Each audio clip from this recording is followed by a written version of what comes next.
સૌથી મોટા સમાચાર અમૂલના ચેરમેન વાઇસ ચેરમેનની ચૂંટણીને લઈને સામે આવ્યા છે, જે આતુરતાનો અંત આવી ગયો છે એવું કહી શકાય છે। અમૂલના ચેરમેન અને વાઇસ ચેરમેનની ચૂંટણી 15 ડિસેમ્બરે યોજાવાની છે।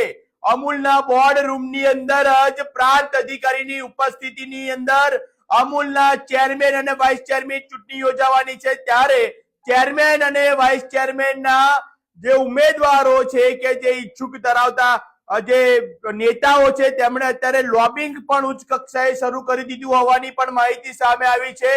15 ડિસેમ્બરે અમૂલના ચેરમેન અને વાઇસ ચેરમેનની નિયુક્તિ થઈ જશે, પરંતુ જે પ્રમાણે કહી શકાય છે કે ચૂંટણી એ ફક્ત ઔપચારિકતા રહેશે, પરંતુ ભારતીય જનતા પાર્ટીની અમૂલની અંદર બહુમતીને કારણે જે બંને ચેરમેન અને વાઇસ ચેરમેન બંને બિનહરીફ થવાની પણ કેટલીક શક્યતાઓ દેખાઈ રહી છે। ત્યારે 15 ડિસેમ્બરે અમૂલના ચેરમેન અને વાઇસ ચેરમેનની ચૂંટણી અમૂલના બોર્ડ રૂમની અંદર યોજાશે।